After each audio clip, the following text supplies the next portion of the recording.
नमस्कार बहनों और भाइयों, प्यारे साथियों, बच्चों। हमारे जो इस वीडियो का जो विषय है वो प्राकृतिक संसाधन और उसका उपयोग अध्याय के प्रश्न उत्तरों के समाधान से है। हर अध्याय में कुछ न कुछ प्रश्न उत्तर होते हैं और वैसे तो पाठकों को अपने आप ही उनका समाधान ढूंढना चाहिए, लेकिन फिर भी हम उनकी सहायता और सहूलियत के लिए वीडियो बना रहे हैं ताकि इसकी मदद से वो अपनी बुद्धि को और प्रखर करें। तो सबसे पहला इसमें प्रश्न है, प्राकृतिक संसाधन किस प्रकार प्राकृतिक संसाधनों को किस प्रकार से हम जो है वर्गीकृत करते हैं। तो जैसे मैंने बताया था कि प्रकृति में जो प्राकृतिक संसाधन है वो प्रकृति में पर्यावरण में पाए जाने वाले वे तत्व हैं जो मनुष्य अपने उद्देश्य के लिए उनका उपयोग करता है। प्राकृतिक संसाधन कहलाते हैं। अब इनको कैसे वर्गीकृत करें, तो मैंने बताया था इनको उपयोग के आधार पर वर्गीकृत किया जा सकता है। जैसे हमारे जीवन में मैंने 3 प्रकार से बताया था कि जीवन में जो आवश्यक तत्व हैं उनके आधार पे इनको वर्गीकृत किया जा सकता है। जैसे वायु, जल, मिट्टी, ये तीनों जो है हमारे जीवन के लिए आवश्यक तत्व हैं। तो जल, वायु और मिट्टी, मिट्टी में सब चीजें होती है। मिट्टी के बिना कुछ भी नहीं है। मिट्टी से ही कृषि होती है, मिट्टी में सारे संसाधन होते हैं, पोषक तत्व उसी में होते हैं, उसी से ही सब कुछ फसल, पेड़ वगैरह होते हैं। तो भूमि की जो मिट्टी है वो और जल और वायु, इनके आधार पर हम एक कैटेगरी बना सकते हैं, वर्गीकृत कर सकते हैं। दूसरा है सामग्री के तौर पे हम इनको जो है सामग्री के आधार पे वर्गीकृत कर सकते हैं। जैसे सामग्री के आधार पे कैसे, लकड़ी, कोय आदि, जो लकड़ी है, पत्थर हैं, और इसके अंदर से जो अयस्क जो निकलते हैं उनको आधार बना के हम इनका वर्गीकृत कर सकते हैं। तो क्या हो गया, पहला तो होगा आवश्यक तत्वों, जीवन के उपयोगी आवश्यक जो तत्वों के रूप में। दूसरा होगा सामग्री के, जीवन में उपयोग होने वाली सामग्री के रूप में। और तीसरा जो है वो है ऊर्जा के रूप में। ऊर्जा के क्षेत्र के आधार पे भी हम इसको कर सकते हैं। उसमें कोयला आ जाता है और उसमें सूरज की रोशनी भी आ जाती है, पवन की ऊर्जा भी आ जाती है, तो और पेट्रोलियम आता है, नीचे से गैस निकलती है, वो भी सब कुछ जो है वो उस आधार पे भी हम इनका कैटेगराइज कर सकते हैं। इस प्रकार 3 प्रकार से कर सकते हैं। पहला हो गया आपका आवश्यक संसाधन, आवश्यक तत्वों के आधार पे। दूसरा हो गया सामग्री के आधार पे और तीसरा हो गया ऊर्जा के आधार पे। 2 तरीके और हैं जिसपे हम कर सकते हैं, वो है नवीनीकरण और अनवीनीकरण। नवीनीकरण वे संसाधन होते हैं जो अपने आप रिसाइकिल हो जाए, और अनवीनीकरण वे होते हैं जो एक बार उपयोग कर ले तो आसानी से रिसाइकल नहीं होते। इस आधार पे आप इसका उत्तर आप लिख सकते हैं। अगला प्रश्न है, प्राकृतिक संसाधन में वितरण और जीवन के विभिन्न पहलुओं में संबंध। यानी कि प्राकृतिक संसाधनों के वितरण और जीवन के विभिन्न पहलुओं के बीच में क्या संबंध है। मैंने बताया था कि प्राकृतिक संसाधन जो हैं उनका वितरण जो प्रकृति ने किया वो भूगोल देख के, राजनीति देख के, सीमा देख के नहीं किया। जैसे उनको प्रकृति में जो चीज जैसे जहां पड़ी थी उसी हिसाब से वो जो है संसाधन बन गए। अब इनका वितरण जो है बहुत ही, वितरण में काफी बड़ा ही गहरा संबंध है, मनुष्य के जीवन के हर पहलू का बड़ा गहरा संबंध है।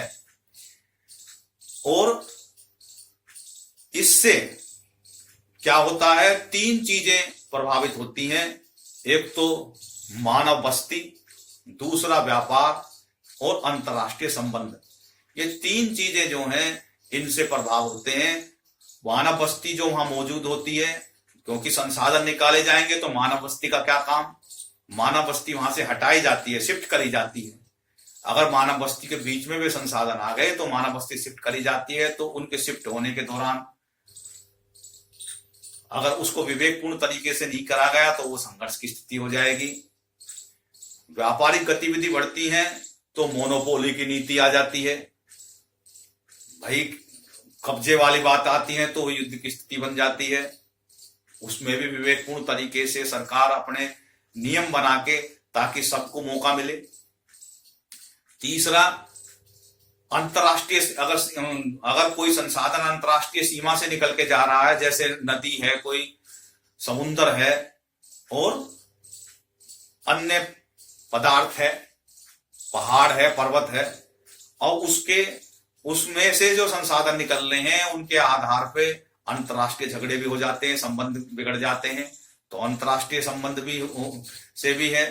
अगर कोई हमारे पास टेक्नोलॉजी नहीं है तो दूसरा देश आके हमारे यहाँ पे निवेश करता है और वो अति दोहन करने लगे तो उससे भी दुष्परिणाम हो जाते हैं।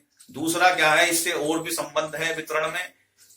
सकारात्मक तरीके से करा जाए तो इससे औद्योगिक गतिविधि बढ़ती है, आर्थिक गतिविधि बढ़ती है और लोगों को रोजगार मिलता है, तो जीवन से उससे भी संबंध है। तो इस प्रकार से आप इस प्रश्न का उत्तर कर सकते हैं। अगला जो प्रश्न है वो ये है, प्राकृतिक संसाधनों का अति शोषण या अति शोधन और उसके परिणाम। तो मैंने बताया था कि ये प्रश्न ये है, प्राकृतिक संसाधनों का अस्थिर उपयोग और अति दोहन से क्या परिणाम होंगे।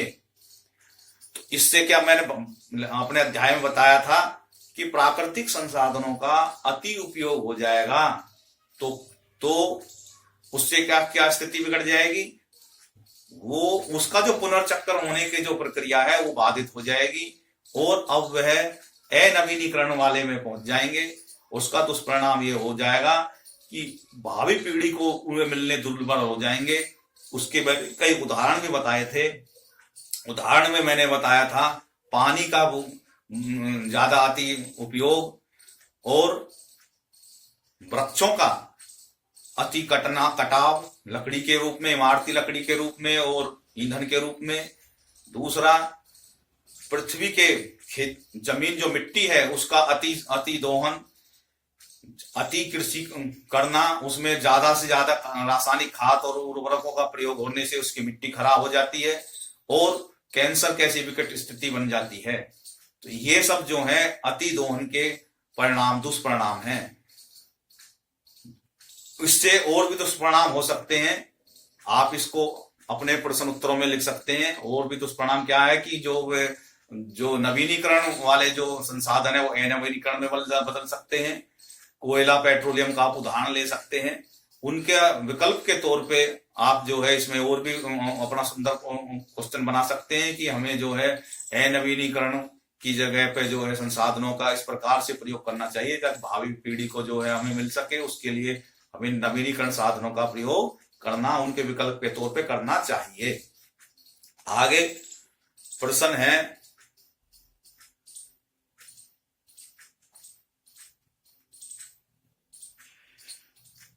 अपने परिवेश में उन मानवीय गतिविधियों की पहचान कीजिए जिसके कारण प्रकृति अपने पुनर्स्थापन और पुनर्उत्पादन की क्षमता खो देती है। प्रकृति के चक्र को बहाल करने के लिए किस प्रकार के उपाय किए जा सकते हैं। यानी कि ये गतिविधि का प्रश्न है कि आप खुद पहचान करें, अपना ज्ञानवर्धन करें, वो पहचान करें कि जो है जिससे प्रकृति अपने पुनर्स्थापन और पुनरुत्थान की क्षमता खो देती है और प्रकृति के चक्र को बहाल के क्या उपाय किए जा सकते हैं। तो इसमें हम एग्जाम्पल ले सकते हैं। हम कह सकते हैं कि इस प्रश्न के उत्तर के लिए कि जो है पेड़ों की जो वृद्धि की जो दर है उसकी तुलना में उसकी कटाई होने लगेगी तेजी से काटने लगेंगे।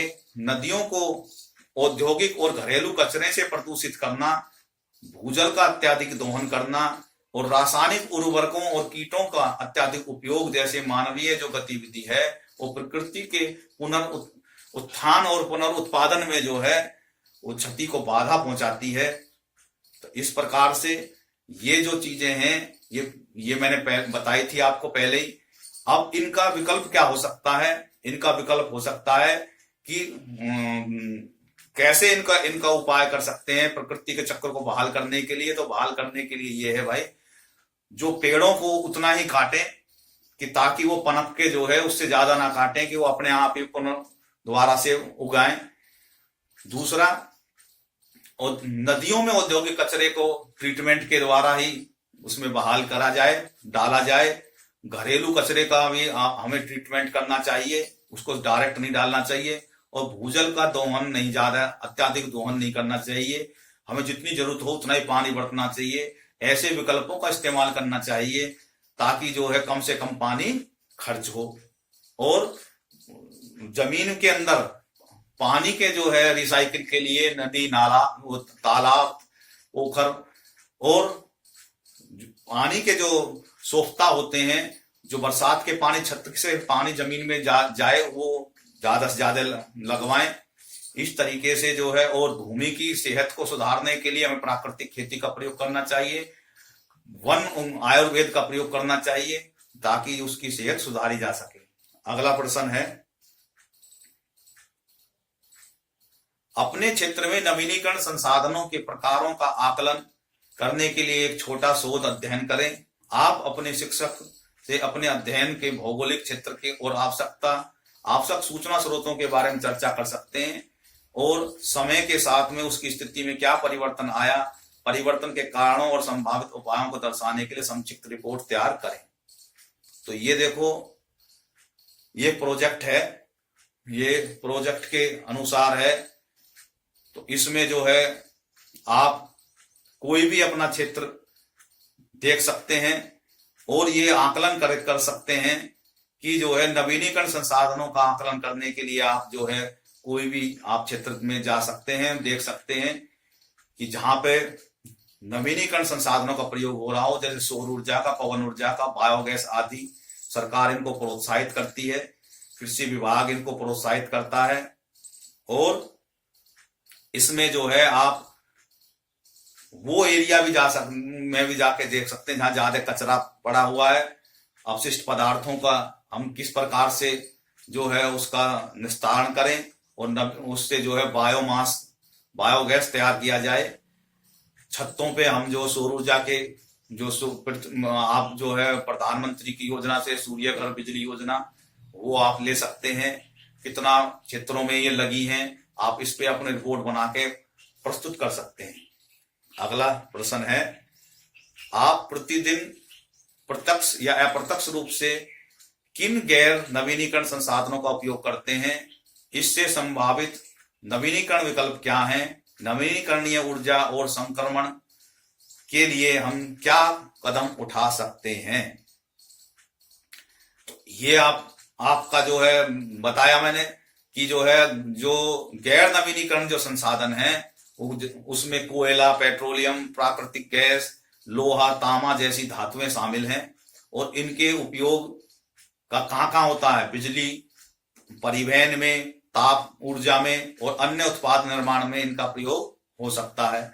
तो इनके संभावित नवीनीकरण विकल्प के तौर पे आप क्या इस्तेमाल कर सकते हैं? विकल्प के तौर पे इस्तेमाल कर सकते हैं, सौर ऊर्जा कर सकते हैं, पवन ऊर्जा कर सकते हैं, जल विद्युत योजना कर सकते हैं, जैव ईंधन का प्रयोग कर सकते हैं और सतत रूप से प्रतिबंधित लकड़ी शामिल है उनका प्रयोग कर सकते हैं। नवीनीकरण संसाधनों और संक्रमण के लिए हमें स्वच्छ ऊर्जा के स्रोतों का उपयोग को बढ़ाना होगा और ऊर्जा दर में सुधार करना होगा। बेहतर ऊर्जा भंडारण करने के लिए जो है विकसित करने होंगे और इलेक्ट्रिक वाहन और सार्वजनिक परिवहन को बढ़ावा देना होगा। प्राकृतिक पारिस्थितिक तंत्र की रक्षा करनी होगी, क्योंकि इकोलॉजी जो होती है, पारिस्थितिक जो तंत्र है वो अगर बना रहेगा तो अपने आप में वो रिसाइकल होने में प्रकृति को आसानी होगी। इसलिए इन जन जागरण को बढ़ावा देना होगा और इस प्रकार से हम इसका कदम उठा सकते हैं। अगला प्रश्न जो है वो एक मानचित्र के आधार पे है, उसमें ये खोजने हैं कि भाई महत्वपूर्ण खनिजे कौन कहाँ पे हैं। तो ये इसके आप इसको आसानी से कर सकते हैं। अगला प्रश्न है जो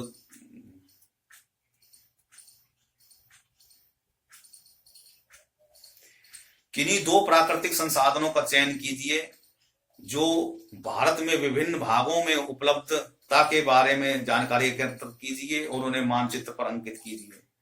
तो ये भी आपका जो है प्रैक्टिकल के तौर पे है। आप खुद इसमें देखें कि भाई कहाँ कहाँ पे भारत में रिफाइनरी है, कहाँ कहाँ पे कोयला है, कहाँ कहाँ पे जो है बॉक्साइड निकलता है, कहाँ पे तांबा निकलता है और कोयला मतलब लोहा के अस्क कहाँ हैं, ये आप पता करें और उसको जो है आप अपने जो है जो मानचित्र है किताबों की दुकान से मिल जाता है, उस पर आप उनको अंकित करें।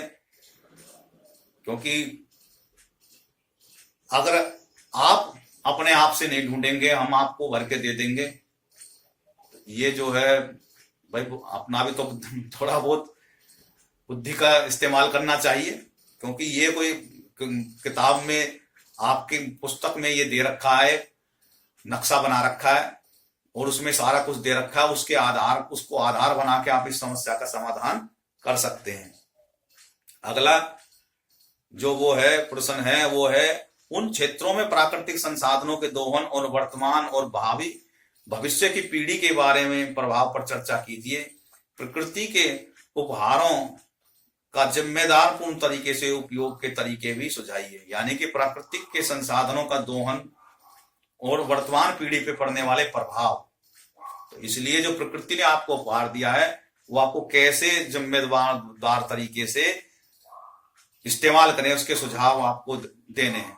तो ये भी रिपीट ही हो रहा है क्वेश्चन कि प्रकृति के संसाधनों का जो दोहन हो रहा है वर्तमान पीढ़ी में, वो आप देख रहे हैं